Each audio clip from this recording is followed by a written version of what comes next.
Oui, j'aimerais bien vous poser quelques questions justement par rapport à ça. Qu'est-ce qui vous a amené à quitter? C'est le dysfonctionnement institutionnel qu'on trouve dans tous les foyers.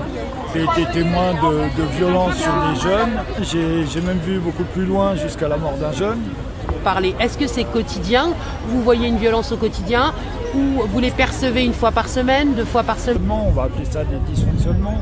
Et puis j'écris.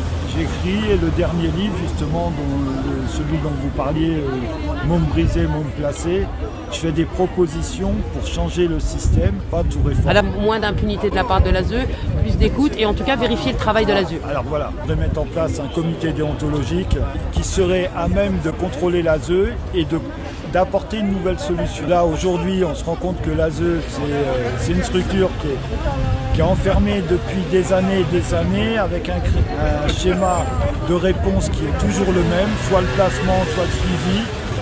Théoriquement, avec l'évolution de la société, moi je connais plein d'éducateurs spécialisés qui supportaient plus de travailler à l'ASE, qui se sont mis en libéral. Ce sont des professionnels, ça veut dire qu'ils sont prêts à bien travailler.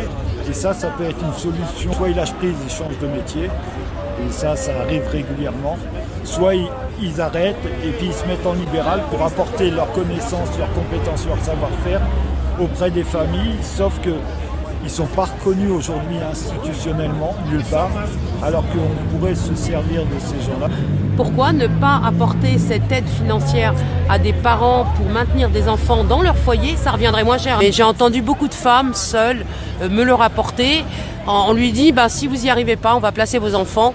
Et c'est quand même incroyable. La mère, elle subit encore la déchirure avec ses enfants et chaque enfant subit la déchirure avec la famille. C'est incohérent.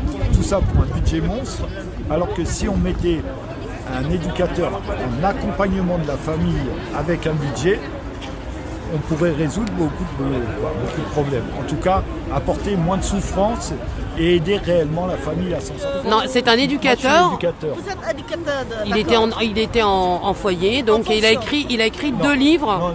Alors le premier livre, c'est la maltraitance dans le signalement et le placement. Et le second, c'est môme placé, môme brisé, parents dévastés, répondre au placement abusif. Merci beaucoup en tout cas pour votre témoignage.